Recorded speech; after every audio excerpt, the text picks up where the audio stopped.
Billionaire CEO को पहली नजर में ही होटल की वेट्रेस से प्यार हो गया। जैसे ही उसने उस लड़की को देखा, उसकी आंखें 200 वॉट के बल्ब की तरह चमक उठी। उसने तो फ्यूचर में कितने बच्चे होंगे ये तक डिसाइड कर लिया। फिर सीईओ ने पूरे शहर का सोना खरीदने का ऑर्डर दे दिया और हर रेड कार भी खरीद ली। सारा सोना उन कार्स के ट्रंक में भर दिया और 10 अरब युआन के बेताब दहेज के साथ शादी का प्रपोजल देने निकल पड़ा। ये सब कुछ सिर्फ इसलिए क्योंकि लड़की ने कभी अपनी आइडियल वेडिंग के बारे में बताया था कि एक दिन वो वेडिंग ड्रेस में कार में बैठे और उसके मम्मी पापा उसके पीछे पीछे दहेज मांगने आए। लेकिन लड़की की फैमिली बैकग्राउंड कुछ खास अच्छी नहीं थी। बचपन में उसके पेरेंट्स ने उसे गांव में छोड़ दिया था। जब वो बड़ी हो गई तब उसे सिटी वाले घर वापस लाया गया। लेकिन उसके मम्मी पापा हमेशा उसकी सिस्टर को ही ज्यादा प्यार करते थे। उसका स्टडी अब्रॉड का चांस भी उसकी सिस्टर को दे दिया गया और तो और उसी को जेल भी भेज दिया। जब वो जेल से बाहर आई तो उसे कोई जॉब नहीं मिली और उसे होटल में वेट्रेस की जॉब करनी पड़ी। एक दिन सीईओ अपनी दादी के कहने पर होटल में ब्लाइंड डेट पर आया था, क्योंकि उनके खानदान में 100 सालों से हर जनरेशन में एक ही वारिस होता था और अब लग रहा था कि ये जनरेशन लास्ट होगी। दादी ने बहुत सी अमीर लड़कियों को बुला लिया था और जोर दिया कि आज ही किसी से शादी फिक्स करो। सीईओ ने 100 से भी ज्यादा लड़कियां देखी, सब अलग अलग टाइप की थी, लेकिन कोई भी उसे पसंद नहीं आई। फिर आई आखिरी लड़की, एक अमीर लेडी जो रेड ड्रेस में थी। उसके पीछे एक वेट्रेस चल रही थी। सीईओ की नजर उसी वेट्रेस पर टिक गई। उसकी आंखें चमक उठी, लेकिन जिसने उसका दिल जीत लिया वो रेड ड्रेस वाली अमीर लड़की नहीं बल्कि पीछे चल रही सिंपल सी वेट्रेस थी। उसी पर उसके मन में उस लड़की की सादगी और प्यारी मुस्कान की तस्वीर भर गई। उसे अचानक से उसे प्रोटेक्ट करने का स्ट्रॉन्ग फील हुआ। उसने दोबारा से डिसाइड कर लिया कि वो उस लड़की के साथ कितने बच्चे करेगा। जब लड़की ने पहली बार सीईओ को देखा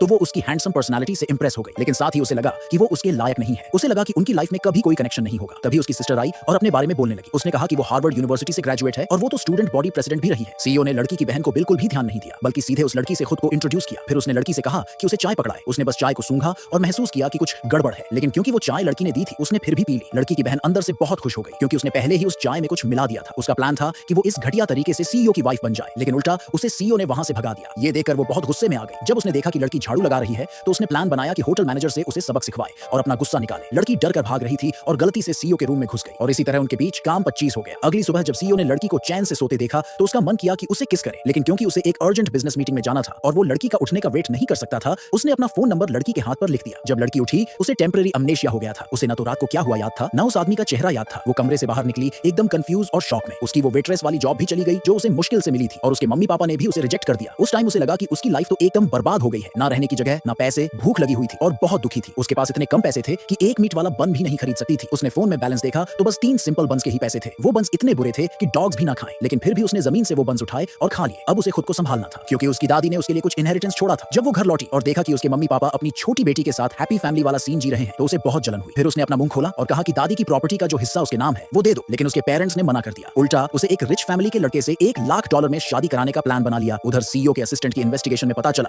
कि वो लड़की जेल जा चुकी है। जब सीईओ ने ये सुना तो उसे यकीन नहीं हुआ। उसने तुरंत पूरा शहर का गोल्ड ज्वेलरी खरीद लिया और सारी रेड स्पोर्ट्स कार्स भी ले ली और फिर वो $1 बिलियन के दहेज के साथ लड़की के घर पहुंच गया। जब उस रिच लड़के को ये न्यूज मिली कि सीईओ खुद लड़की के लिए $1 बिलियन का दहेज लेकर आया है तो उन्हें लगा कि शायद सीईओ उनकी बेटी यानी लड़की की बहन से शादी करने आया है और वो खुशी से झूम उठे।